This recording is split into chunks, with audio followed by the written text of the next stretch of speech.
Oh, that's a good question. It's in. We're on. Oh, We're on. we're on. Oh, Wow. my Hey. goodness. What? We did it. Oh my God. Oh, I don't want to go through that again. I don't blame you. That was actually awful in so many different ways. How's it going, everyone? Welcome to a very, very late VR CruCast episode 7, maybe? Is that right? Something like that. Man. Sounds good to me. I think it's episode 7. I Basic. don't know numbers. Well, just in general, like, don't know numbers. No, I didn't have much fancy book learning. No, me either. Brad looks like the smartest guy in the room at the moment. You know, is he even? Cyberpunk. What's he looking at in there? I don't know. Are you even part of the show? I'm in my my VR chat home. I got y'all up on one monitor. I got chat on the other monitor. Got some music playing in my home. Beautiful, beautiful Oh stuff. my god. Nice. So Talk that about is, fancy. he is fancy. Is that like your favorite headset now? It's keep me in VR like all the time. Like I don't exaggerate when I say that. Like there's no. I realized like last week I was wearing the headset on my forehead. I'm like, why don't I just wear it and kind of chill in VR while I do everything else pretty much the same way anyway. So it's fun. It's a fun You headset. look like a neo-human, man. You're like living in the year 3000 right now. Meta-human. I'm loving it. I need to draw some eyebrows though on my forehead. Oh my god! Next episode, please. I'll put some angry ones. Yeah. We'll do it. We'll do it. I need to quickly sort out my camera because I've had no time to do that today, and it is doing all sorts of focus and weird crap, making me look pants. Not that I look any better now. Thank you all for joining us. I got the guys back in here for this week. We got Wes and Roots for Virtual Strangers. How you doing, guys? We're here, man. Like we made it. To be honest, I'm not feeling the best, but I'm feeling better now that that we got things underway. What happened? I've just been a little under the weather. I haven't been feeling well lately. Oh, okay, man. Mentally, you're I good feel though. amazing. Yeah? I feel amazing. I don't feel sick at all. This man legitimately. Thinks that he is better. But than us. I'm doing really good actually. And what was I gonna say? I can't remember now. Oh yeah, I'm ready to download Switchback and try it for the first time. Well, the second time. I finally got my own key, so I won't have to slum it on the Virtual Strangers account, and I can actually start again, which is cool. I can do it right after the show. Has Dee already played it though? I think she's played it, hasn't she? Yeah, she has actually. She's got a copy of it herself, and she said it scares the hell out of her. Yeah, I'd be interesting to see how you react to that, because I've watched some clips on like Facebook, which I was expecting, people, and it's doing what Rush of Blood did to some people. So it's quite, when you get like wrapped up in what the community's doing, and I guess reviewing games and stuff, and the hardcore VR people, when you see the people outside of that bubble, like they're scared shitless, which is so good. Right. Yeah, right. But like the general public hasn't been playing horror games for the last 7 solid years. You know what I mean?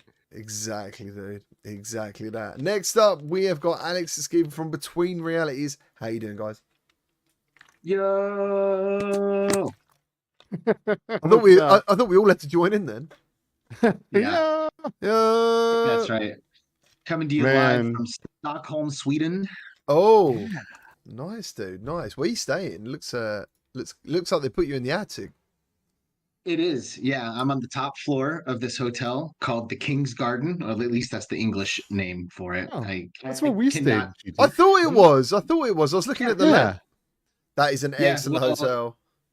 It's pretty awesome. The breakfast in the morning is just phenomenal, dude. Like so good. But yeah, I mean, that's why the reason you stayed here is because it was recommended by Resolution Games, who I visited today, who also recommended that I stay here when I was in town. Well, that's bloody awesome. How you doing, Scooby? You good? Oh man, I'm good. I'm back after 3.5 weeks of 4 different states, traveling around. Very minimal sleep every day. So I am trying to recover, trying to play as much VR as possible and sleep as much as I can. So, but I'm good. Nice. How's your daughter feel getting her dad back? You were so Oh my excited God, to spend dude. time with her, right? I know. I got home and she's like 30 now. It's insane. That was the best part, man. I think I hugged my kid for like an hour and a half straight. That's awesome. Oh, that is lovely. I bet was she like, get off me? No, she was squeezing as hard as I was. That's beautiful. awesome, man. Like if I try and give my little girl a hug, we end up like giving each other dead arms and stuff. It's got to a funny age. But yeah, that's cool. So what you guys been up to? Oh, and obviously we got Sadly Bradley, who we did sort of talk about briefly. But how you doing, man? With your crazy headset on, you good? Good. I this past week has been like a data mine frenzy for Steam VR since we had a new update with actual stuff to look into. So it's been an exciting week. Yeah, and it's wild though. My brain gets all weird during these weeks, just like any other week maybe, but it's fun. A lot of exciting stuff I'm finding.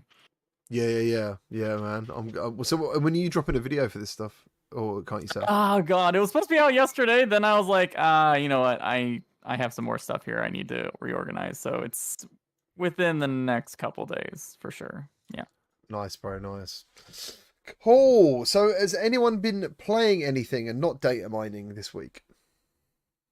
We played Demio Battles today. Oh, we played that, Skipper, didn't we? Yep. And what did you think? Well, all I can say is that it was fun. That's good. That's all I can say about it. But yeah, I'm very excited. Yeah, it'd be cool, man. It'd be cool. Is that VR and flat screen? I can't remember. Or is it just VR, or I can't remember. I can't say.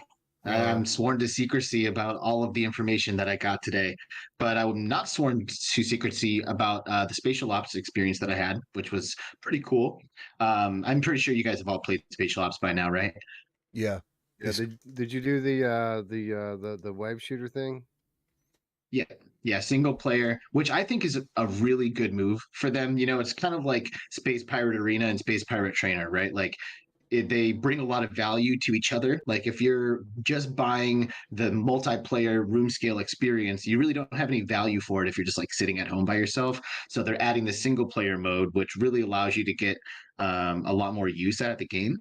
And, you know, I mean, it was cool. There's like nothing groundbreaking about the gameplay there. You know, you're using pistols, shotguns, sniper rifles, grenades, you know, typical weapons, typical wave shooter mechanics for the most part.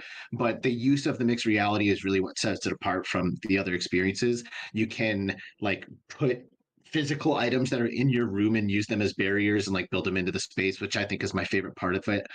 So it's cool. You know, if you're looking for something MR to do like at a party or something, I think that would be really good. But in terms of just an actual game, nothing groundbreaking there. You know, nothing that really caught me off guard or that I thought was like amazing. Nice. Okay, man. Yeah, I didn't even know there was a single player coming to it, so that's really cool. Yeah, it turns your wall basically into a portal. It just like knocks down a wall and then you can look through it. And like on the other side is a whole huge room. And there's quite a bit of distance that the enemies can be in the room. Like they're way the fuck back there. And you're like using your sniper rifle and they're like, it like helps to use a sniper rifle. So cool, you know, not groundbreaking, but very, very cool. And if you're looking for a reason to use your Quest Pro for some MR gaming, it's going to be a good one.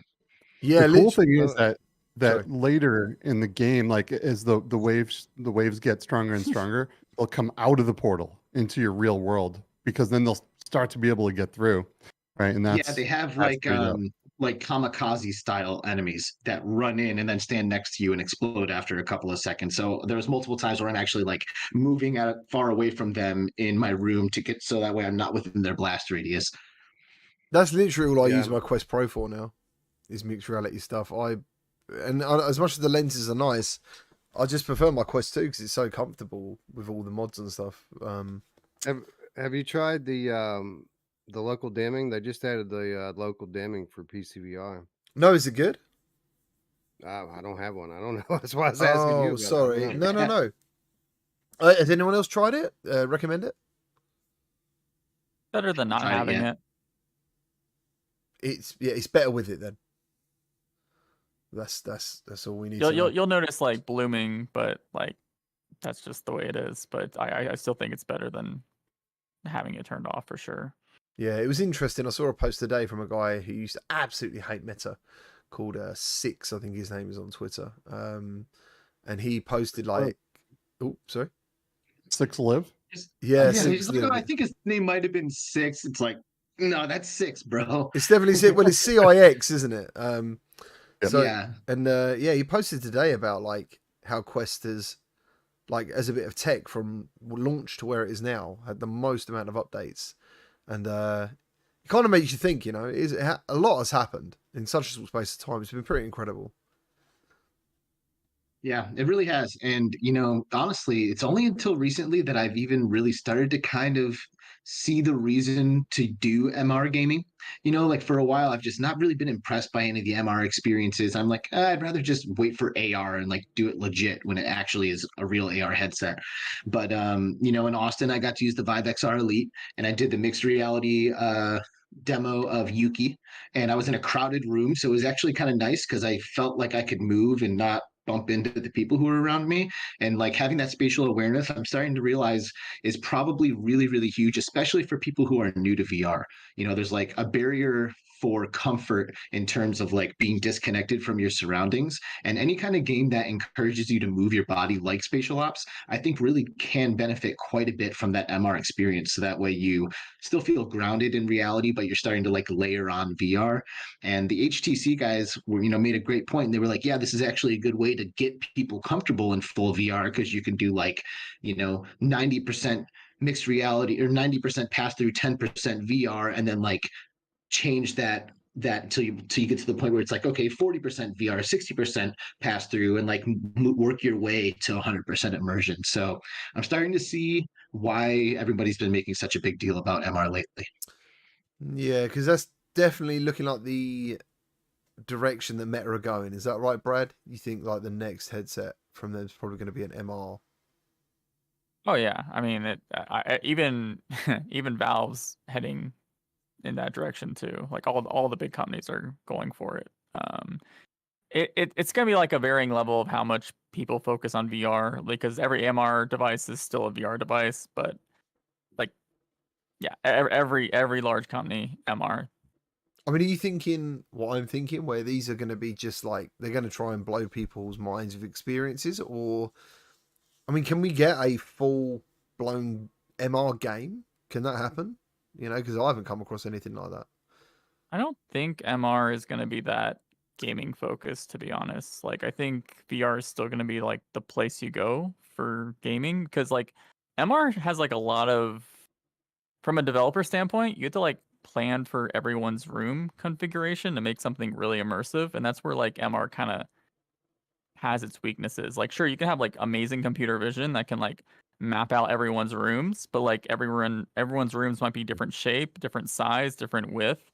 So like you might have like a zombie game, for example, in MR, but like all it's gonna be is opening up the wall and zombies come at you. Yeah. Whereas I don't think that's as personally, I don't think that's as interesting as like immersing you in a custom tailored environment where they can expect the player to just stand in a certain place and just, you know, MR is gonna be like good for like I think co-presence and like you know I know we were laughing at Quest Pro for productivity, but like seeing for the first time seeing how comfortable a like headset can be with like micro OLED displays, for example, like it's gonna become more of a serious thing, and like for I do see where Meta is going. Not just Meta, but other companies where they just want to like have your keyboard or like your mouse or your desk like in that VR view. There's a lot of value there for everyday people, and then you can just switch to VR for gaming. So I think it makes sense. Sounds good. Sounds good. What about you then? What you been up to, Wes? And I know I'm so sorry you're ill, but feeling better. I'm all right, man. You know, same old for me. Going to work, coming home, playing VR. I've been playing Vertigo 2, which is amazing. And you know, like Roots, I just finished Switchback.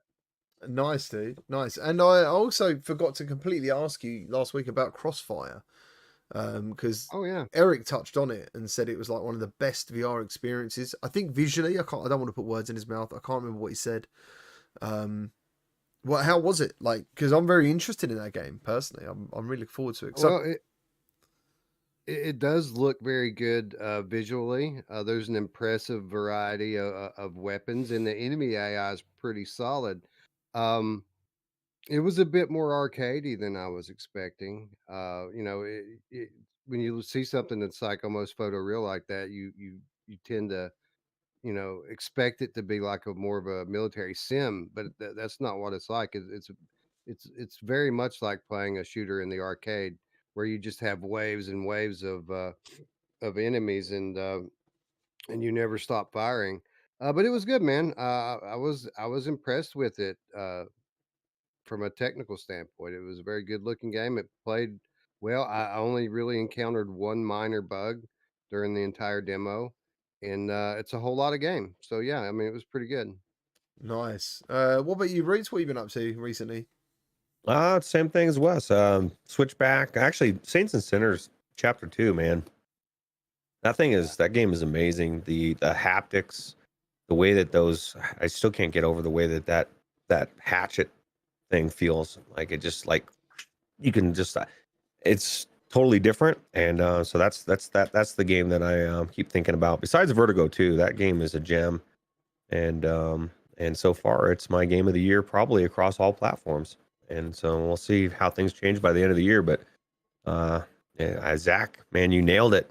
I can't believe how good that game is. If he is in the chat, if you're out there somewhere. Yeah, out there somewhere. What about you, Skiver? What you been up to? What you been playing? Man, I've been up to a lot. So I went to South by Southwest in Austin. Then from there, I went to the Ghosts of Tabor launch party in Orlando, Florida, where I get to hang out with a couple of folks here in this chat.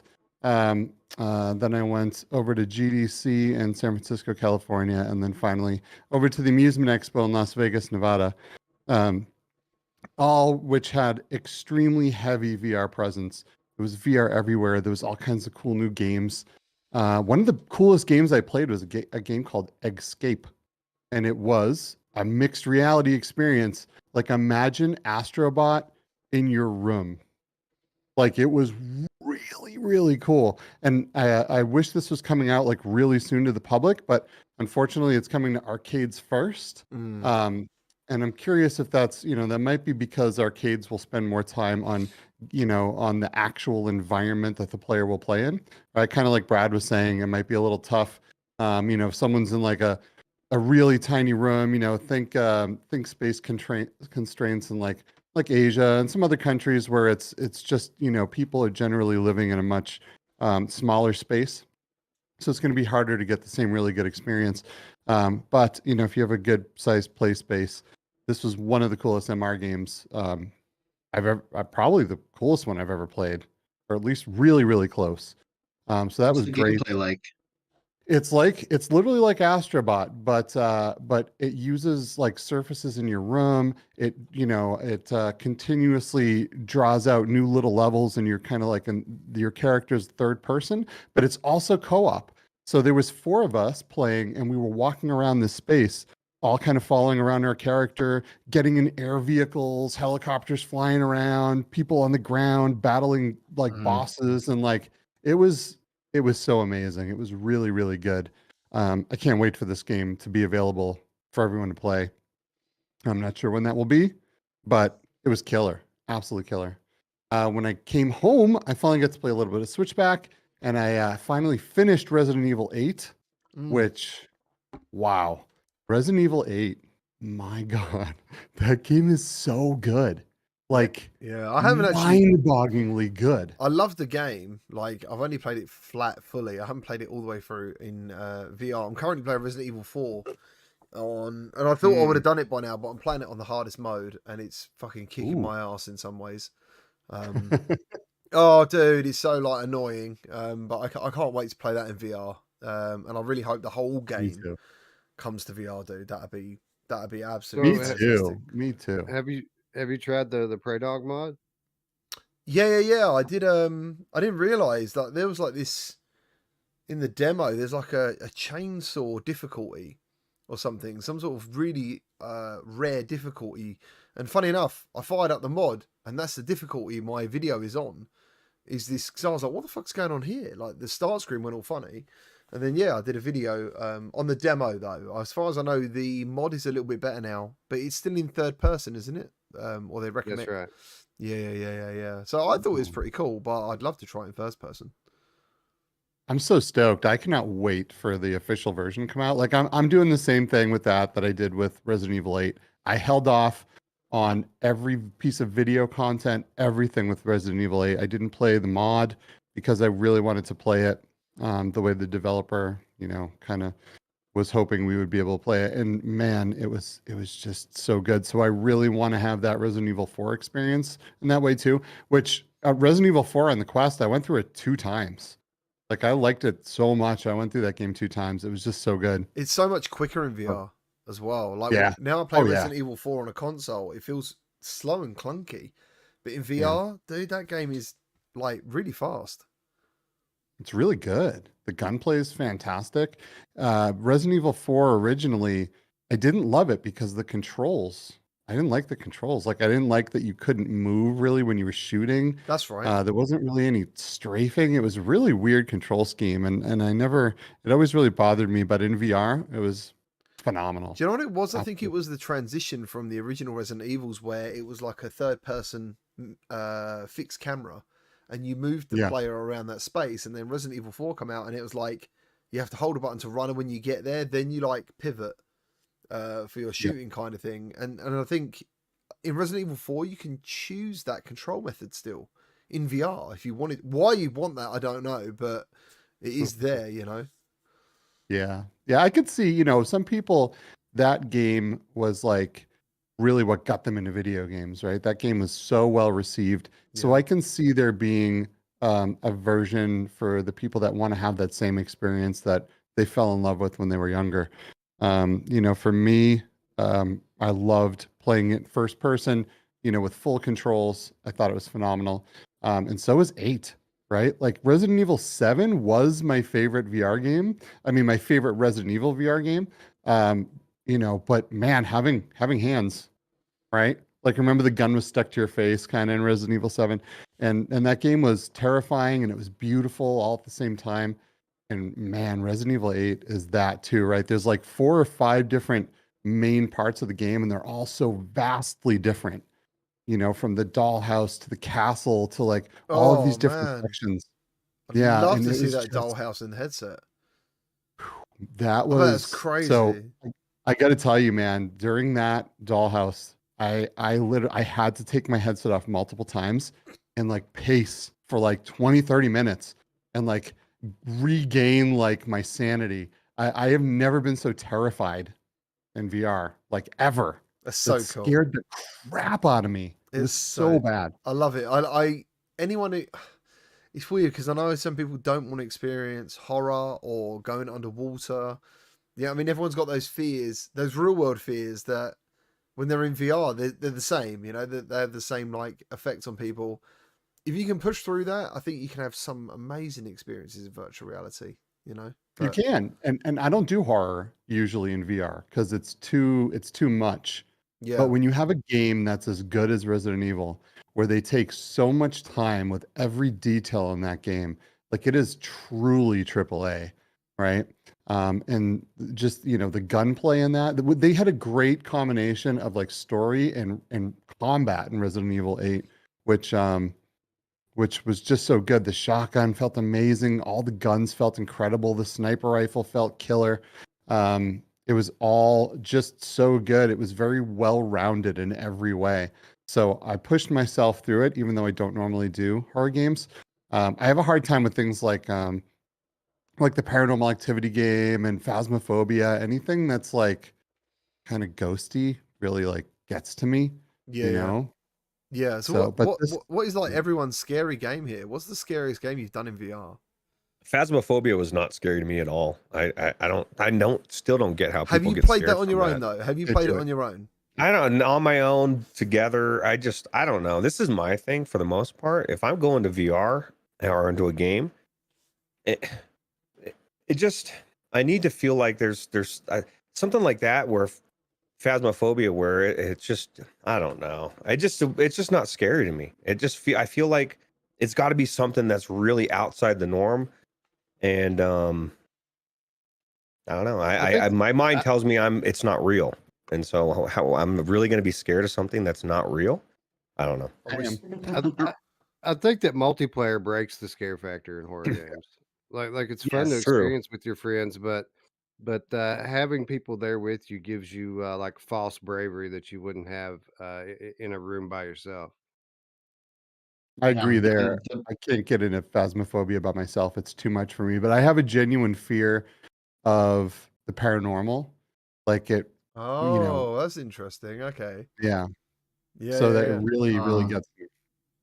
Afflicted the Manor is like literally a jump scare machine. So when I played that game, I audibly screamed more than any other game I've ever played because I just feel like it just sets you up for that over and over again. But Propagation VR, when I played that for the first time by myself, I was fighting my fight or flight response for like the majority of the experience. Oh, like Propagation. really, yeah. I was like really questioning whether or not I could do it. And I'm like thinking about taking the headset off and I'm like, Roots, I'm like, no, like, what do you mean? Like, I can do this, like this is no problem. But like, I really had to dig deep to get through that. Yeah, dude, that is. I mean, on PC, the graphical detail is incredible. Yeah. And for anyone who loves House of the Dead, like go and download Propagation. It's so bloody good. But when the boss appears, like above you, do you remember that bit? Yeah. Dude, I wanted to crouch down to the floor so low. Like it was insane. That was so good. The visuals are amazing, Yeah. and the audio is amazing too. Like hearing like the slapping wet feet running at you through the subway. Like, You just reminded me that well over a year ago, Bradley was a tour guide for me, Viper, and VR Oasis for Phasmophobia, and like Viper had the thing of like, I'm not scared. Yeah, I'm not scared, and he just. But I kept thinking, this guy just keeps talking shit. He does talk a lot of shit, actually, constantly. But I kept thinking, he keeps talking a lot of shit, so he might be scared. When people just talk because they're scared. So me and Mike were like, right, we're just going to stick with Brad. Just stay with him, see what's going on. And there's a bit where Viper's like, fuck you guys. I'm going to go and do this all on my own, capture this ghost. Like, literally, I think he walks away for how long, Brad? Like, I don't know, 20 seconds? Yeah. He walks off into the darkness, dude, and you just hear him run back going, nope, nope, nope, nope, nope, nope, nope. Oh, such a knob. And then later on, from that point on, he was terrified. Basically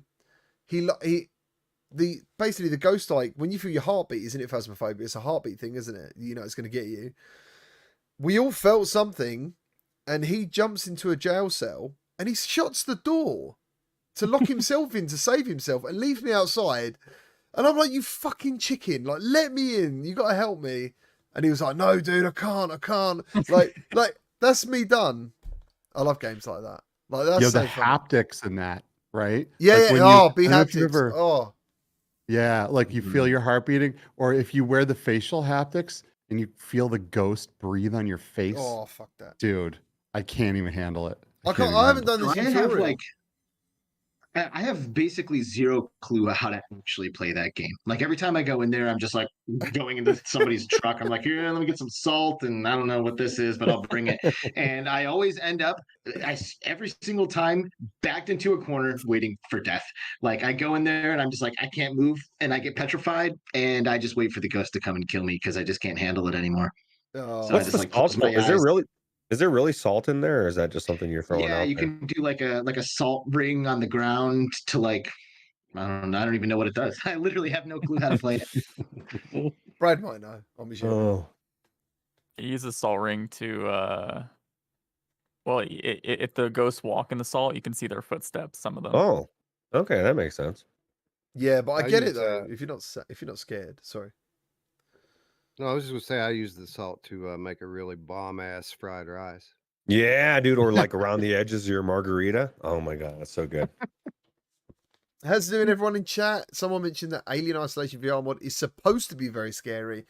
I think it is, especially when that alien first ever pierces you through the chest in VR. And you see the tail, like you hear the feet, and then that is so cool. Like, I loved that game on, I think it was PS4, PS3. I don't know how old that game is now. But playing it in VR is amazing. Like, you haven't got touch controllers, but it's incredible to play. I think one of the only games I've been scared in VR, to be honest, is Resident Evil 7. And just the way that Jack pursues you and the way that all of a sudden he is just there and you're like now running for your life. The way they did that actually was done very well. And it actually did elicit fear in me. There was a conversation It about scared the shit out of me.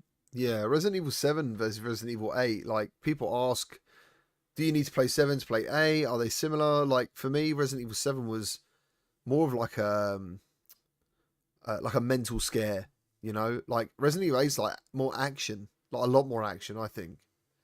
Yeah, for sure. Yeah, and they do reference Resident Evil 7 a lot as far as the story goes, but you could just go through 8 and be completely content without ever playing 7. Yeah. For me, it was how many different types of environments, right? You kind of get used to one environment and then all of a sudden you're in something completely different and all equally terrifying. I mean, besides the dollhouse, that was almost too much. But Roots, have you played 8 yet? I can't get past the Lycan in the beginning, man. I need to get it back in there because somebody told me to shoot their knees and that would solve it. And then Wes warned me that does not solve it. But they overwhelm. I got further playing flat, but yeah, no, I need to get back in there, and because that game is actually really good, and I own it, so why not, right? Super good. That's probably the best game right now. That's probably agreed. As far as I remember, like with that particular bit you're on about, is keep on the move, learn a little walking pattern of going up and over a house, coming down the house, or you've already got the shotgun, then you go into the house you just came out of, pull the like rack across to block the door, then you go like down underneath the house, come out the back of it, and then you go up towards the gateway and they all come up there, then you shoot the barrel, that blows loads of them up, then you come back down, you fight for your life for about 2 minutes, and then the boss will appear. But yeah, you write that down, Roots? No, but I'll tell you what, I'm going to remember it because I do want to get past that, because it's an amazing game. It looks it is phenomenal. Stressful. It's a stressful piece for sure, because you're just standing there thinking, what the fuck, man? I've got hardly any bullets left. I'm nearly dead. And I just felt like it was never ending. Everywhere I went, they were in my face, and I was trying to shoot them. And like you said, I'm running out of bullets. And what really always goes through my mind is Rambo Wes on that stream when he went through. He just was like fucking killing everything and going crazy. And so like I'm like, what am I doing wrong? Because I watched Wes just fucking beat the shit out of these things, and then I'm just running around like I'm a little girl scared. And that's exactly what I was very scared. Thomas, sorry. I was gonna say I did play it once, and the cut scene that kind of ends that whole sequence didn't start. I don't know what I did differently, but the big guy appeared, but he was just trying to kill me. The way that sequence ends. Spoiler alert. The big guy shows up, knocks you down, then like the bell starts tolling, and then they all go away. But there was one time that I played it on PlayStation VR2 that just never happened. The big guy came. I kept fighting, and they killed me right there in that same spot in the creek, and then that was it. And I had to start over. So you're saying normally when he appears for you, he downs you on the floor, and then the cutscene happens straight away. Right. I wonder if the game works out how much health you've got then, because every time I've come across that guy, I have to kind of fight and avoid him, because I've had him kill the Lycans for me, where he swings his hammer, it's about to swing, and I would like move out of the way quickly, and it would kill them as well. So I've always fought him. So I do wonder whether the game, that's interesting, because surely Roots is, I don't know how that's working then. Good Roots. I think I might have been to the point where like Wes was, where I just, for whatever reason, the cutscene just never came, and I just felt like this is just going on forever. Like what am I doing wrong? So I need to get back in there though. Yeah, I need to do Resident Evil 8. More so. Any particular games this month you're looking out for? Like you're excited about? Does anyone, are you up to date with what's coming out? Gambit. Gambit's finally coming Gambit. out. I love Gambit. Yeah. Oh God, I love it so much. Have It's you so good. Have you played it 4-player? Yeah, And it's really good in 4-player? it's so good. It's like to me, it's very similar to After the Fall, right? But just a different type of enemy instead of zombies. They're like, all these different kinds of cool, crazy, just, I don't know, the enemies in there are just so wacky, right? And you got to all get in there together. That's where that game shines. You got to play multiplayer. Yeah. And you got to get through it all together. And it's so good. And the weapon upgrade system is fantastic. It's all around a phenomenal game for me. You just have to kind of know what you're going into, right? All the enemies of certain types do the same kind of thing. So when you see a certain enemy type, how to kind of react to them and how to beat that type of enemy. But you got to get through swarms and swarms of these enemies. And it's so good. And it looks phenomenal. And then all the little hidden things everywhere. Like I'm the type of guy that really likes to find all like the little hidden stuff. And that game just puts stuff everywhere for you to go. That's so cool. Really okay, I didn't know whether I was going to feature it or not. But now, yeah, because I played it on the Quest. And I think I played it on PC as well, but mainly on Quest. And it was okay. It didn't wow me massively. But it was a very, very early build. So, have I played it in multiplayer? I think I might have played it one person, but so basically I need a full team and get in there and smash it. Sounds good. Yep. Yeah, absolutely. Me and Tribe and Stacks and Creeper Buddy usually get in there, and we would, we had pretty early build of the game too, maybe the first 2 levels, and I mean we've played those 2 levels 1,000 times, a lot. That sounds awesome. Roots, are you on the button? Because Thomas McNostril said, "Guess who else likes to be pierced in the chest?" Oh yeah, she does. There you go. Has anybody played Guardians since Fast Travel has kind of been the publisher? Like, has anybody played a new version of that? Because I loved Guardians back in the day. Like, I always felt like that was kind of like a hidden gem, and it's just constantly adding stuff to the game, and there's so much you can do in it. And I'm curious as to what it's like these days. I have. I played it and I was going to make a video on it, but I basically kicked it back and said I didn't think it was ready. But this video was going to be like a week before release. So have I been back yet? No, I haven't. But I know the developer's very hardworking. I've met him. So yeah, just waiting to jump back in again at some point. I mean, I didn't. Is anyone in the chat got it? I don't know how popular it's. They said it's not out yet, right? Yeah. It's been out for like 2 weeks, Couple weeks, maybe 3 weeks. Yeah. Oh, damn. Dude, the best game is Ghost Signal. Like at the moment, Ghost Signal is incredible. Have any of you played Ghost Signal? What if you're not into a game like Stellaris at all? Said it Because that's my problem. Is like I'm not into those type of games, and so like it's kind of preventing me from wanting to check it out. Oh, interesting. So you like it's a tactical roguelite sci-fi game basically. So it's quite in depth really. So there's like this ghost signal out there in space, and it knocks like certain parts of your ship out, so you can't like warp away or anything. And like most roguelites, you have to die to come back, and you keep experience and stuff.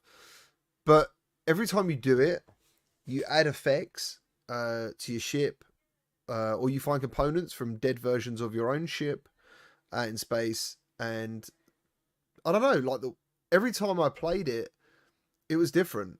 And there's also ways of adding permanent negative effects to each run to increase the amount of XP you gain, because ultimately you want to get to the boss.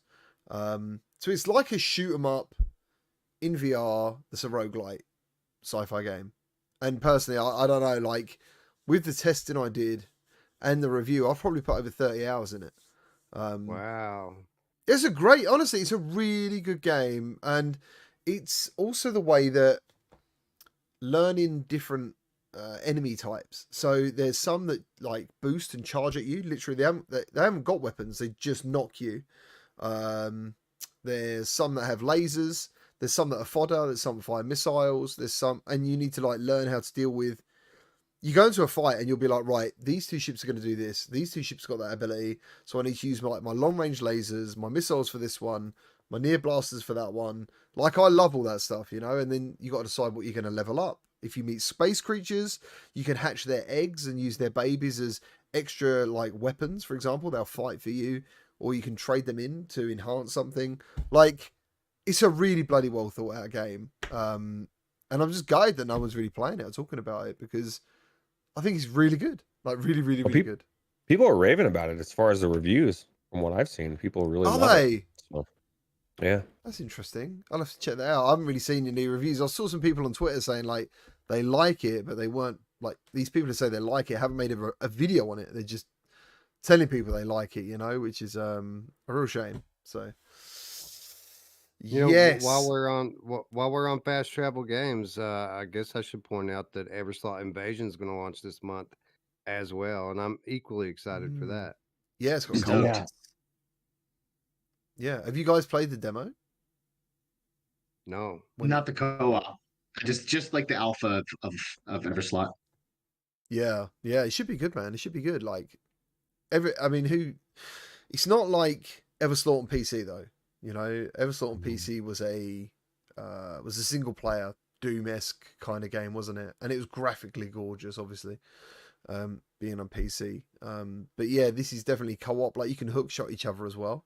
Hook shot off each other. It's pretty fast paced. So yeah, that should be good, man. That should be good. I'm looking forward to that. Yeah, because I, like you were saying, on PC, it's just absolutely stunningly gorgeous. It's to me, it's what Doom VFR should have been, right? So I'm definitely looking forward to trying what they've come up with for the Quest 2 and playing it with friends. I have a hard time, like, there's so many first player games, or single player games, I should say, that I want to play all the time. I have a stack of them I'm dying to get through, but there's always your friends, right, that are like, come on, what are we playing? What are we getting into? And it's really hard to say, well, you know, there's a single player game I really want to get through, you know, and everyone's, you know, Vertigo itching to 2? get into stuff. Huh? Vertigo 2? Dude, I know. Vertigo 2, The Walking Dead Saints and Sinners, Chapter 2, Switchback, all these games are so many good games. I'm trying to get through the Last Worker. There's just so many games right now, and so little time. You know? The modder Raikuparta is releasing a program that allows you to play any Unity game, any single player Unity game with multiplayer co-op co-presence. So each player is playing their own you know, game, Yeah. but you can see each other in the game and talk to one another as you play. I saw need that. That looks crazy. I'm gonna have that. Yeah. Yeah. Is it like, is Cool. everyone like a little ship? Are there any characters or something? I got a bit confused with the video that I was seeing. Yeah, I didn't watch the video, but for the stills that I saw looked like, yeah, there was some kind of simple avatar that they put on you just so you can see where your friend's at. What are your guys' thoughts on the Bloomberg article? Like, how do you feel about this 270,000 within a month or so? Ski was up first. So I think this is about as dumb of an article as you can have, right? So they're pooping all over this. They're telling people, oh man, all doom and gloom, the PlayStation just isn't selling. Well, just like the PS5, it didn't really start selling super well until it was in stores. This has to be available in stores. It's not in Target. It's not a Walmart. It's not even on Amazon. You can't go get this headset in any normal way. Your average typical person that's not in the VR bubble has no idea that they have to go to the PlayStation store specifically to buy this headset, right? This headset will not show numbers until Joe and Sally Walmart can walk into a store and buy the thing. I just don't get this mentality. Like, everyone is always so excited to make everything like a doom and gloom scenario. But man, we will have no idea what this headset's truly going to sell like until you can go buy it.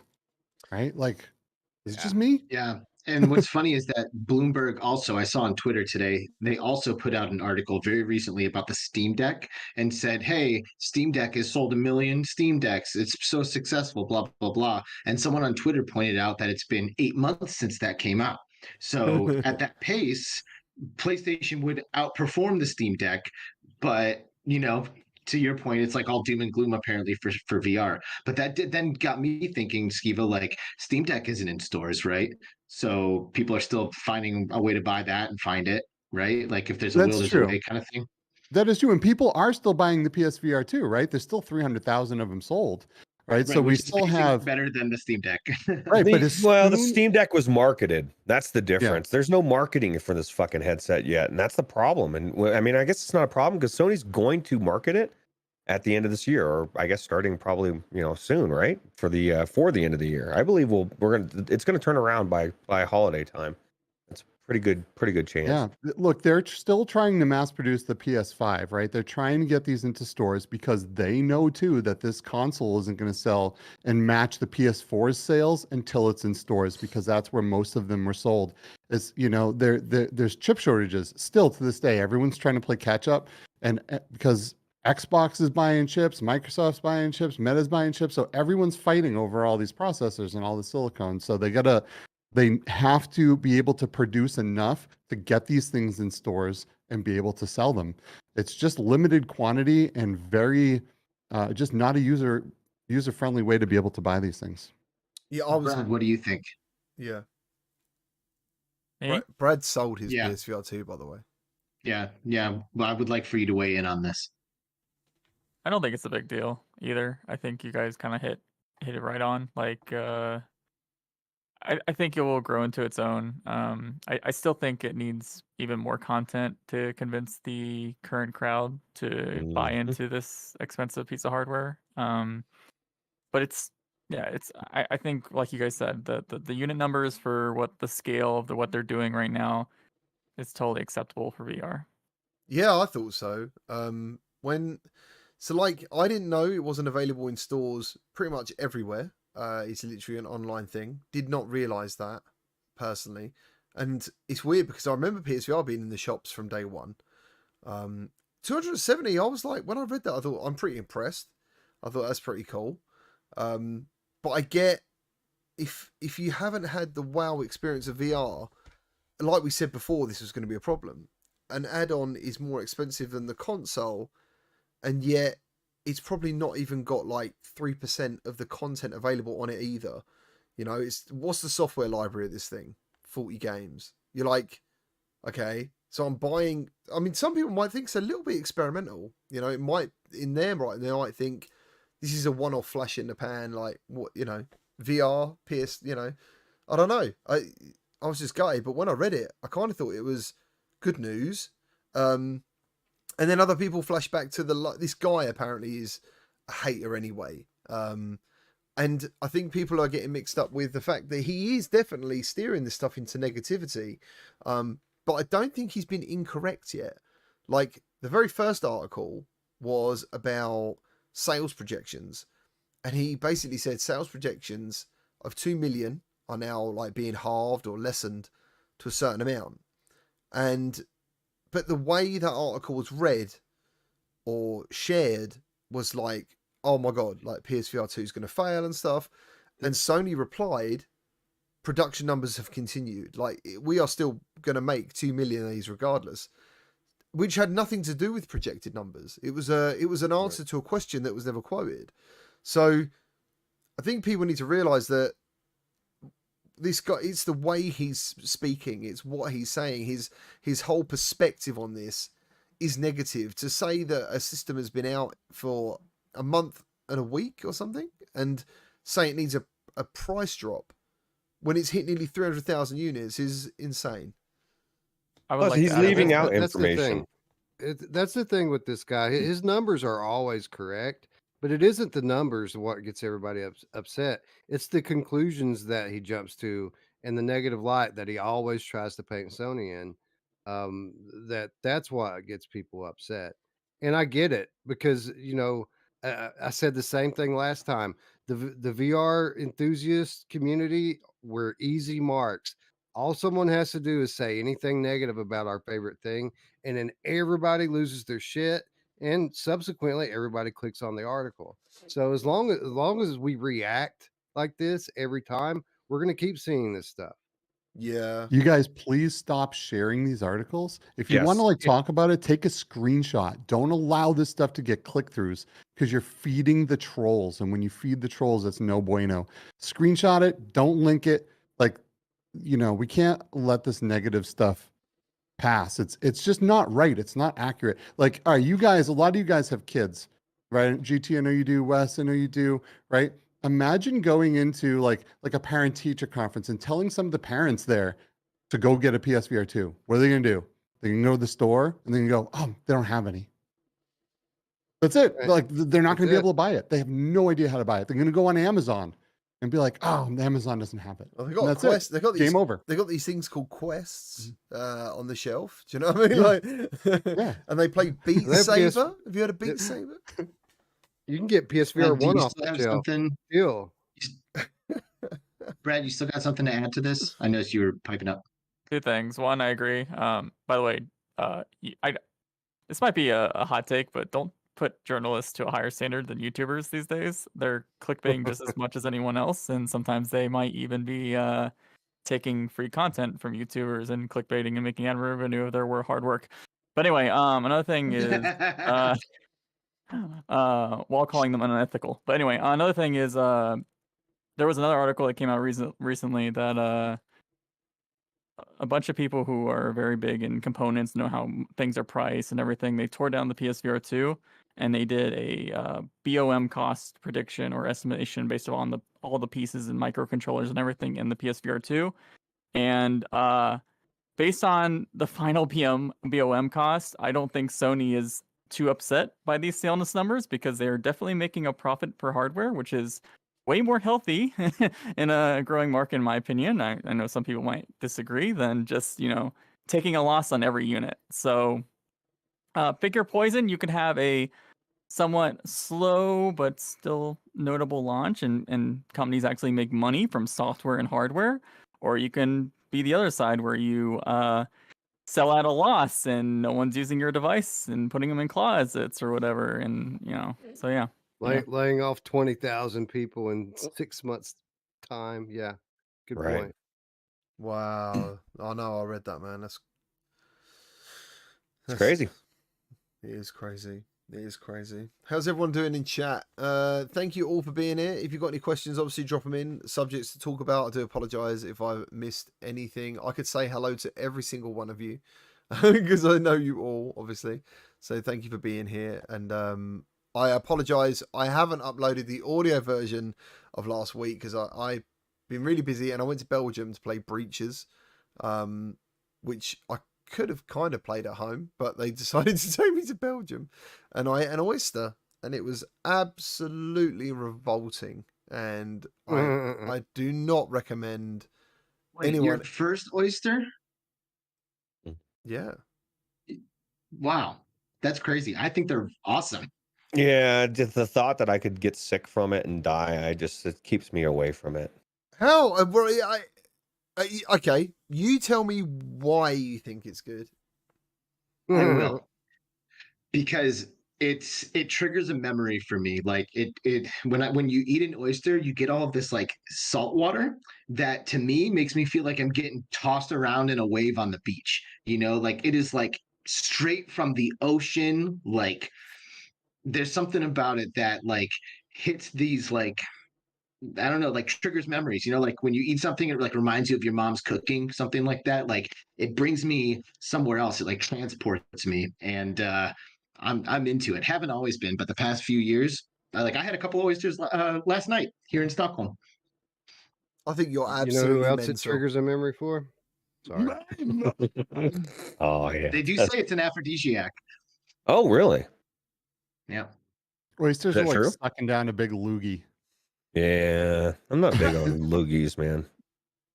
Honestly, it looks like a baby alien or something. It's like It does. It actually tastes exactly how Alex described. So, funny enough, I was sitting there and someone was like, "Oh, just swallow it." So I said, "What's the point of eating them if you're not going to taste them?" So someone else said, "No, you do bite it." And it literally, if you've ever been to the seaside and tasted seawater or the sand and thought, "Do you know what? I'd love to take a bite of that." Alex, You should eat It's not oysters it. because It's not like that. they are, Alex. They're a horrible texture. And they taste very, very bad. I'm sorry. Yeah, usually I don't people know- I that don't know like what to tell oysters ya. just swallow them whole, right? And they don't chew them up and enjoy the taste. It's like they get them down as quickly as possible, and they put hot sauce and lemon on them and everything to Hide the blanket taste. right? Yeah. I give it like a bite or two, like you don't have to chew it really, right? But like I'll like nyop, nyop, nyop, like give it like a bite or two, maybe like a three chew, and then it goes down. Yeah, I mean, for the record, I can totally understand where you're coming from here, Thank you. but I'm not the only one, right? They're on fucking menus across the world, and they're expensive too, and people buy them. So It's somebody insane. out there can relate to me right now. It makes no sense. It makes no sense. Any of it makes no sense to me at all. I was like, they come out on this amazing platter and everyone's like eating them. And I'm like, what the fuck is going on? Like, what is actually happening? I'm sorry. It's like eating the ocean, bro. It's like eating the ocean, and there's something good about it. I like It really I like steamed mussels. They come in like a sauce, and I like that. But literally, oysters do just taste like eating the sea, but worse because it's cold, slimy, chewy, and awful looking. It's not even nice looking, is it? what does it smell like though? I actually don't know. My mom. Oh. You know what's opposite of all that though? That's absolutely phenomenal and Ribs. wonderful. Barbecue Is ribs. breachers. Oh, breaches. Breachers. Absolutely. Breachers has no Yeah. business looking as good as it does Oh, on mobile hardware.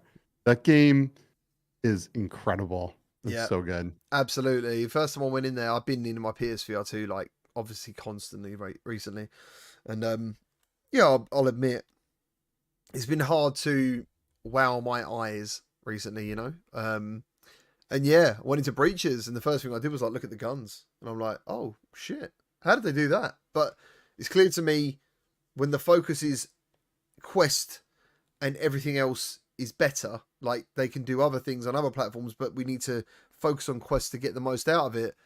You can actually see the results. Like, it's brilliant. And they've also got a PC social screen as well for people who are like, if you got a Quest and, Quest content doesn't always look good on social screens. So you can do a PC client to show your Quest gameplay at the same time, which is such a great That's idea. awesome. That is Awesome. it's a really good idea, dude. It's almost like literally answering a problem for most people. They're like, I don't stream from Quest. Why? Because it looks like crap. It sounds like crap. It's not easy to do. And a number of things. Hopefully Quest 3 Meta are going to actually try and think of the people who push this stuff for them constantly all year round and make it easy for us. Does anybody I think loved that? Oh, I was I just loved the asking. alpha. No, you love the Breaches alpha. alpha. I did. It was really, really, really good. And I'm wondering, did you see anything when you were there in Belgium that like people who played the alpha haven't seen, like a new level, new weapons or items, like anything like that? I would say all of the above. Sweet. Yeah. Alex, do you think you like Breachers more than 0 Hour? No, because he's got I haven't retro played enough. feelings, isn't he? He's got retro feelings for Firewall. So Yeah. Well, yeah, but this I is the haven't played thing. enough.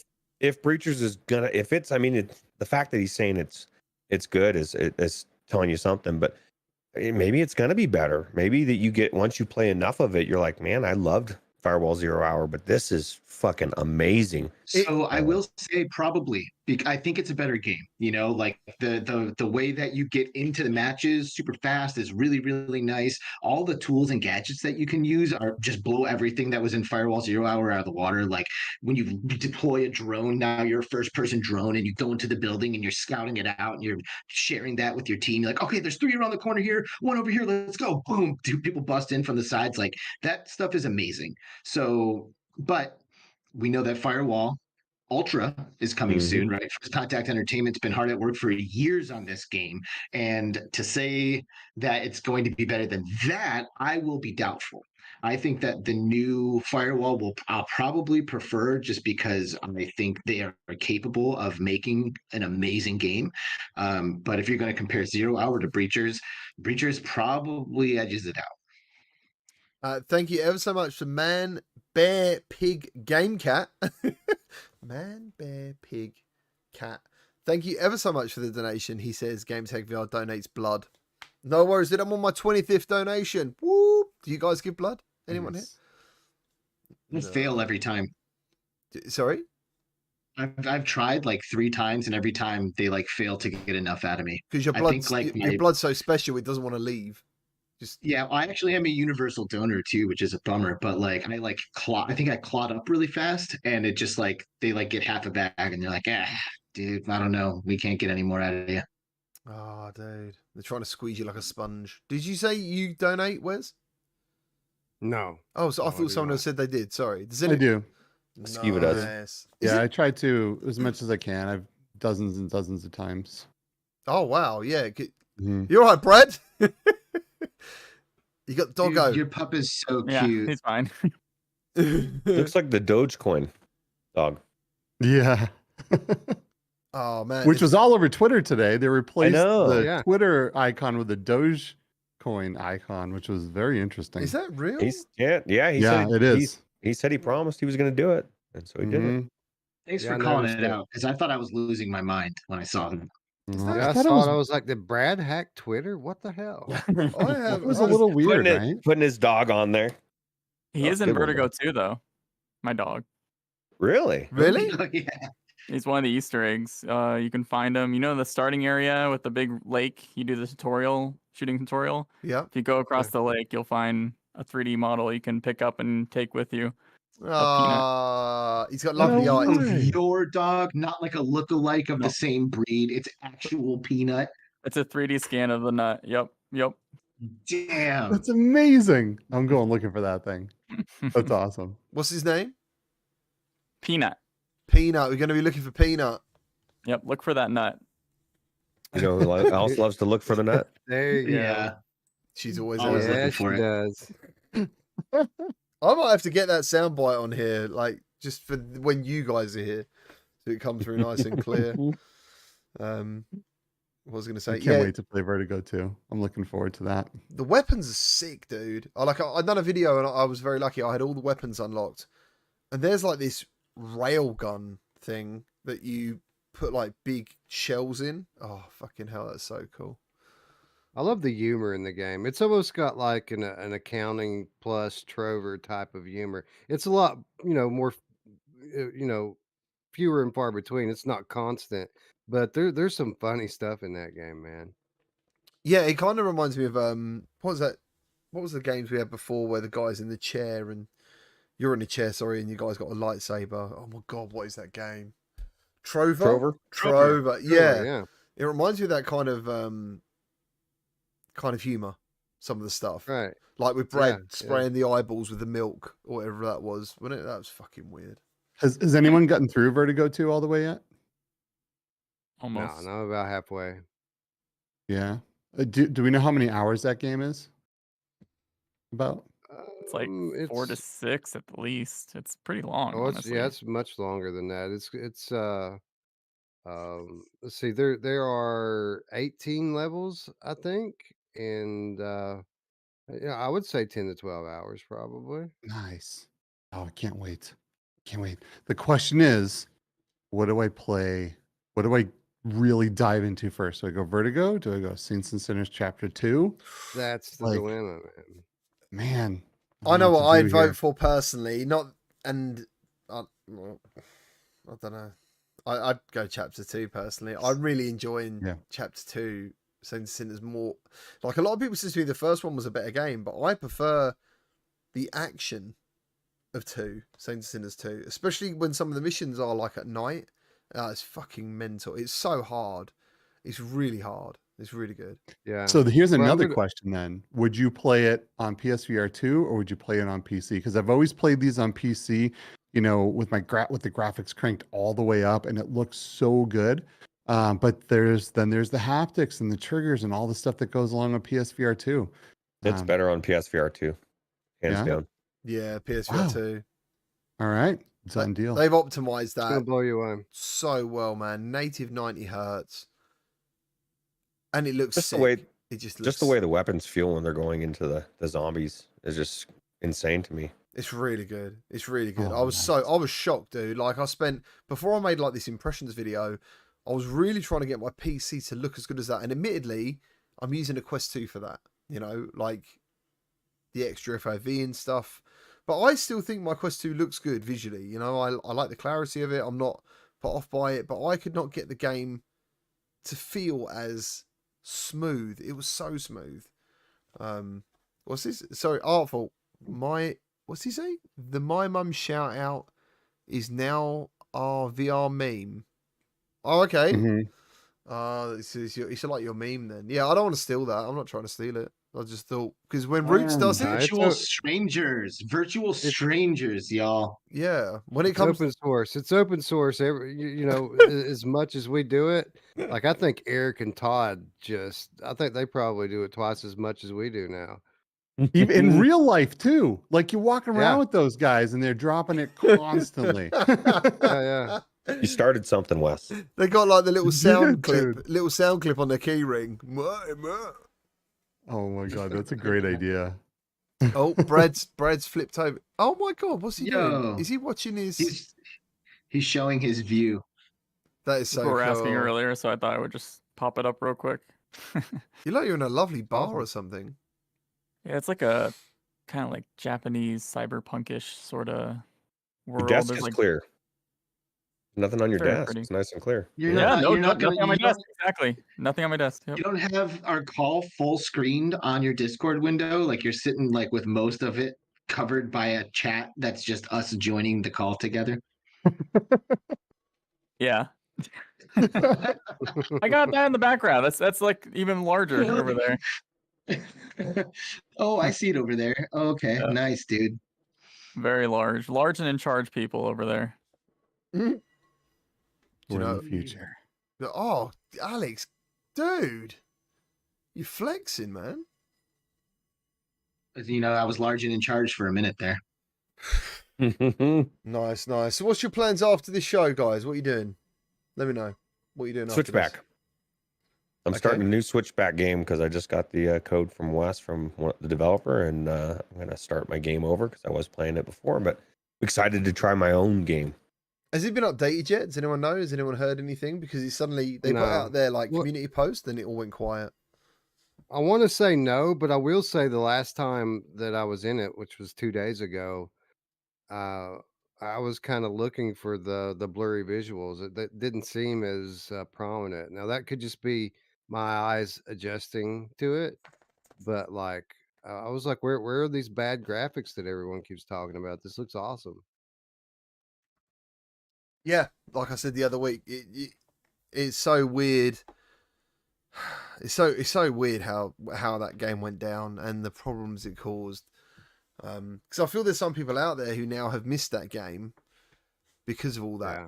You know, Unfortunate because I've had about as much fun playing that as anything. I mean, I really enjoyed it and yeah. put a lot of time into it. I do get the idea of there's bits between that are too long, you know, when nothing yeah. is happening. I do get that. It was almost like they decided to do fillers in between bits, you know, but it's a great game, I think, personally. I can't wait tonight. I'm going to start my night with one of my all-time favorite VR games, which I didn't see coming before this game. You know, it's funny, right? Like a game hits and you're like, oh, I wonder what that game's like. And then it ends up being like one of your favorite games. Man, Ghosts of Tabor has like I knew he's going to say just that. taken over my life, like my VR life. It's so freaking good. It's this like sick serotonin burst every time you like make it out of one of those places with all of this crazy gear, right? And it's just the best feeling in the world. So that game, I'm going to start off with that game, and I'm going to go into Saints and Sinners Chapter 2. Now gonna be my imagine new- how brutal it's going to be when they wipe. I know, a couple days. Haven't they already done Yeah. that More though days. before? Haven't they Friday. already done that before? Oh yeah, it's wiping more now than it will come the final release of the game. But I believe the next wipe, and I don't know if I'm supposed to say this yet, but it's Friday. Yeah, I don't. Yeah. Am I not supposed to say It's out. that? Exclusive for the people right here. I Hey, was going to say, Skiva, so Ghost of Tabor, right? Like, that my qualm with it was that like party chat was like not really a working thing, right? Because proximity matters so much and everybody's just in a Discord call. Is that still how you're doing it? Like jumping into a Discord call with everybody and then getting in there, or is there something? So it depends. It depends on the people I'm playing with, right? Because a lot of the people I play with, they're in a Discord call no matter what. You know what I mean? But some people I play with, we only use the in-game chat, which is better because then if you like need to talk to them, you need to go back and find them. So if you kind of get off in a place by yourself, you need to go find your friends again. So playing this game with its in-game chat, in my opinion, is the most immersive and best way to play, because then you're literally whispering, you're watching what you say, because you know if someone's around the corner, they can hear you, right? It's almost a little cheat to play with Discord. But then again, Escape from Tarkov, right? You have to play in Discord. So I don't know. It is what it is. I prefer in-game though. see, Well, maybe I'll join you after the show because I don't know if I'm quite ready to go to bed. I've got my Quest 2. I got a laptop here that can run it on it. So Nice. maybe I'll join. I enjoyed Ghost of Tabor, but there's definitely a learning curve, which is cool. Huge learning curve. Yeah. The setup process can be really painful, but I still need to learn the favorite system. And obviously that's going to be key, isn't it? Where you can just make like your favorite weapon, buy it, favorite that weapon, and then always just get that weapon redelivered. That's what I want. But to be honest, like playing Ghost of Tabor gives me like, how can I explain this? I really enjoy it, but it always makes me think of what it could be better with. So I want, like, for raids, different value weapons, like elite guns, or heroic guns, stuff like, what I'm saying, like a purple gun, a green gun, a blue gun. There's got to be a reason for me to want to go somewhere, kill some people to get this fucking blueprint, for example, for this like rare exotic. Like I want that, because for me personally, I love the game, but the pull of just getting gear to have gear is not enough for me, and I don't know why. I don't know. Yeah. I don't know why that is. They should I have agree with that. progression down the road, right? Because they already have like quests and stuff, and they're trying to be more kind of like Tarkov. And Tarkov has so many different layers of things that you're building towards. And like just for instance, in Tarkov, you can't even access the auction house until you're like level 15 or something, and you're very gimped by doing that so you're trying to level just to be able to use your auction house and actually open up things. And you're buying scav boxes that give you like 3 times the space where you can put all this shit in there, but it's like 1 million ruples or whatever you're buying. So there's a lot of things that are going on in Escape from Tarkov that I'm hoping get brought into Ghost of Tabor, because my only problem with Ghost of Tabor is there's not enough of it. Like I would never, I love Escape from Tarkov. I would never have played it 3 years ago when there was only 2 maps. Now there's like 10 of them. And so like, I feel like, at least for me as a person that loves Escape from Tarkov, I see what Ghost of Tabor is going to be down the road, and it's going to be phenomenal. It's just not, it's going to be a time before it gets to that point, and I'm impatient. So right makes now, I will tell you right now, they are intentionally making all the weapon unlocks very easy because they need to test them. And the only way to test these weapons in mass settings is to have people using them. So in the alpha and the beta, they're making it really easy to unlock this stuff and pretty much giving you access because they need people using this stuff, right? When the game releases and it's 1.0 and it goes gold or whatever you call it, right? All that stuff is going to be much, much different. You're going to have to farm food. You're going to have to drink during the raids if you're going to be in there for a long time. You're going to need to find food and do some of the harder challenges to get to the things in the marketplaces that you're going to want to eventually get to, some of the more highly powered weapons, right?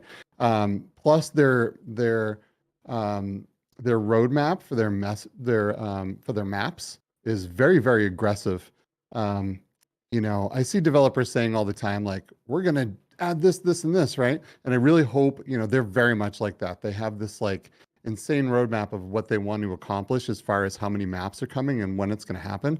And I hope they can pull it off, right? And the way this team is working, I think they just might, but only time will tell. There's going to be a lot more to this game, within the next 6 months to a year than there is right now in its current state. It's already amazing. PSVR2 launch. Yeah, PSVR2 PS2 coming. launch. That's gonna be awesome. That's what I'm saying. Like every time I play it, it's so good. It just makes me want more. Like I really hope they do this. I really hope they do that. And when we get into those situations, like when you meet someone out in the field, that's when it shines for me. You just come across someone. Is my door? Hey, come back in. Yeah, when you come across someone, dude, out there in whatever map, and that worst situation is where they haven't got a gun. And they want to talk to you, and like, oh, please don't kill me. I haven't got a gun. And you're just thinking, are you fucking around with me? Like, you're gonna kill me if I put my gun down for a second. And I've seen people making TikToks of this stuff where they pretend, and I love all that. I'm just not that. I would feel guilty for killing someone who's probably unarmed or telling the truth. Like, I don't know. Yeah, me too. Yeah, I couldn't be like Snow Toad memberships flying in hot, baby. Whoa! And Bradley took one of them.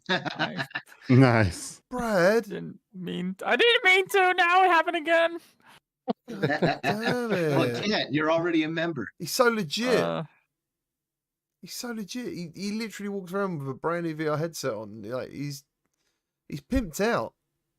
He's like all you need now to complete the ensemble, Brad, is your chromatic aberration hat, wherever it went. Oh yeah, yeah. That is so cool. Yeah, the Marty McFly hat. Thank you very much for that, Snow Toad. I really appreciate that, dude. I was meant to meet the Snow Toad family at the weekend, and somehow, I don't know how, I missed them. And I was with my daughter, and she was like, I said I'm meeting my friends. I was like, what's their names? I said Snow Toads. She was like, what? Thank you, Snow Toad. Dude, thank you, Snow Toad. Now you might legit you look can like just Back wear to the a hat. Future. Dude, like that's actually kind of amazing. You're just like casually wearing a hat while wearing that headset. What's up? Yeah, that's true. Oh my god, you look so cool. He looks like the young Marty McFly, right? Or the Marty McFly's son from the future. Oh, what, the dweeby one? The dweeby one with probably. with the jacket that doesn't do up properly. I love that film. Exactly. I love that film. Brad, are you gonna like get the rest of the gear, or is this just the hat? Like, I don't know. I've had this hat for like almost 10 years now, but it's making me think about it more. That's for sure. how did you get it? Oh frick! There used to be a store called Think Geek. It was like, I think it's owned by GameStop now, but Think Geek. Yes. Yeah, and they had a whole brick and mortar store, and I went on their grand opening here, and I saw the hat. I'm like, I ain't leaving without it. It's so awesome. That place was amazing. I loved that store. It was awesome. It was online only first, right? And then they opened a brick and mortar or two, Yep. right? Yeah, that place was awesome. I've spent way too much there. I've never ever heard of it. No, I don't think it ever came to the UK, unfortunately. But yeah, cool. Well, guys, thank you ever so much for another fantastic show. Thank you for all getting together. I'm sure we'll be back next Monday. Sorry Mash wasn't here. I didn't explain. He's away on business, doing bits and bobs. Like that guy's working really hard. So yeah, hopefully the whole crew will be back soon. Thinking about bringing some developers on. Start doing some developer interviews as well, because they're a lot of fun. They're a lot of fun. Yeah, let's do it. Always. I think we need to do that. Wolf Raza says, I truly do not understand the whole please don't shoot me aspects of any shooter, fake or not. people die before they know I'm there in shooters. It's a different feeling in Ghosts, isn't it? It's not like Call of Duty. It's not like... How can I explain it? How can you explain that engagement? Like It's an interesting one, right? Because you're out there in the field and some people, you run across them and they don't have weapons, or they're by themselves, right? And they're just kind of looking for a squad too. So you can kind of come up with these partnerships, have someone join your squad and like strengthen yourself in numbers. Sometimes people have valuable, maybe they have a key card and you can, to open those doors that just have like massive amounts of loot in them. And then everyone can kind of share. I mean, it really depends on your play style, but that's what's beautiful about this game is you can befriend people and strengthen your entire squad and get out of there. If you have a ton more people, you're all going to get out probably. And if someone dies, they're going to carry some of your gear out for you and then give it to you. I never during even the next thought of that. raid. I never even thought of that. So you can like Often. pile everyone's stuff in their backpack and just carry their backpack out with all their stuff. That's Right? I mean, besides a lot of the guns. So there's there's advantages, there's disadvantages. I never thought but of that. mhm. I'm hoping It's for fixed me. different size backpacks. There Yeah, is that's what- already. There's 2 right now, and there's more Okay. possibly Yeah. coming. But one of them you can store an extra like rifle in as well, and it's just way bigger. So right now there's 2. There's the standard one. Dude, and I want to and the put like larger I want to one. be able to like store pistols on the outside of my legs. I want to like those bits in those films where they say, by the way, you got to leave all your guns here, and you end up like seeing this bit where they put all the guns across. It ends up like being 10 guns. Like that's how I want to be in Ghost of the Boar. Just like dropping a Yeah. whole army of stuff. When I was in there, I came across a random who like didn't have weapons and stuff, and I started lighting him up, and he like acted like I committed an atrocity. He gave me such a hard time. He's like, dude, what the hell, man? Why are you shooting me? I'm like, what do you mean? So I stopped shooting him because I'm like getting used to the game and like I don't know, am I doing something wrong here? Like you should be dead, right? But then I just let him run around with me for a while instead. But he was like pissed that I was shooting at him, which I was taken aback by. Did See, you when I did you hear kill stuff him like when he turned this- his back? Oh. Yeah. When I hear stuff like this, it makes me want so we're getting our Tarkov in VR. We need Rust. We need Rust in VR. That would be fucking amazing. Yeah, That that would would be be cool. amazing. It's gonna happen, dude. I still think we've got to have faith in the games that are going to be coming. It's going to be happening. It's going to be. Takes time. Obviously, Want we're it all all. pretty faithful. Yeah. Yeah, I do. I want it all as well. Truth is, I've Mhm. got so many games to play at the moment. Like, It's too much, right? Yeah, There's too many games right and yet now. the feeling out there is there isn't enough games. Which is I don't know, dude. I still haven't made it have halfway way through too my much to play. PSVR2 library. Yeah, I have way too much to play. Like there are Oh. games like Zombieland and Song in the Smoke and all these different PSVR2 ports that I haven't even picked up yet. Like, and here's my next 3 days. We're doing Game of the Month on Wednesday. Whoop. I'm going to try to finish Vertigo. I'm going to put some major time into The Walking Dead Saints and Sinners Chapter 2. And then I'm going to try to fit The Last Worker in there somewhere. But I don't know how I'm going to do it. But that's the plan. If there's anything on that list, I would say don't feel guilty about leaving it. It'd be The Last Worker. But I get it. I get it. But yeah, Well, what's the Oculus Quest Game of the Month? That's the question. for me, it'd be Ghost Signal. Unless you know Oh, something crap. else. Oh, I got to hit up Andreas, man. I haven't even played Ghost Signal. You're probably right. We're probably missing out on the best game on Quest this past month. Damn it. I fucking love Can we it. Stack push another one Wednesday on back top to there, Friday? Wes. Yeah, I know, right? Damn it. Oh, Okay. yeah. Thank you for saying that because that would have flown completely over my head until Wednesday rolled around, and I'm like, I don't know I don't know whether it's the store art or the trailers or something where it's the genre. It's the genre because this genre is typically boring outside of VR, and I think that as we've seen many times in VR, that immersion can completely change a gameplay experience with certain types of games. So yeah, I'll take your word for it, and I will assume that it's very good. And try You to get might a you copy might of be it. lucky, dude. I was speaking to Kaz and Cherry. I think it was Kaz and Cherry, or so, who was it? Someone played Ghost Signal, and within 5 hours they completed it. Oh And wow. Oh, yeah. Wow. yeah, which is good but not good in some ways. But there's plenty of things you can do after to make it harder for yourself because it means you haven't unlocked everything. But they got a lucky run, and when they described their lucky run, it was so similar to my review run, because obviously I don't want to review a game without completing it. Like today, I done Creed on PSVR2. I burnt 1,000 calories today playing that game to review it. And with Go Signal, I did three runs, all unsuccessful. And then the next run, everything just went right for me. And when you play it, you'll know when that run is happening, and you'll be thinking to yourself, dude, if the next like 3 things happen in the way I hope they will, I'm gonna get to the boss. Do you know what I mean? Like that kind of thing can happen. So yeah, it's gonna be good. Snowtail says The Last Worker looks awesome. I don't understand why it's getting negative reviews. I did review it. Artful says it's his game of the year for Quest 2 so far. GT, what are your thoughts on that? Wow. For what? What is Last Worker? Last Worker. Mate, I've heard so many different things about this game. I've heard that it's okay. I've heard that it's great. I've heard that it's terrible. It's crazy, man. Everyone has a different opinion on it. Yeah, and they should. Like, it is, as I said in my review, when I was playing it, I knew someone out there would like it. Like, there's no 2 ways about it, because the acting's really good, the script's great, the voice acting's really good. Like production, the whole thing is produced so well. Yeah, right? yeah. It looks good. But it just feels, yeah, the art style's great as well. But I just found it so boring. And I don't know, like, I don't know. Literally, I was struggling to stay awake at certain bits. Like, in part of my video, I think I fell asleep for 20 minutes. Because I was just like, I don't know why. And I didn't want to. So far, I'm really liking it, but I'm only in about an hour and a half. And people, I keep hearing that like the 2-hour mark is about where it starts to go maybe downhill a little bit.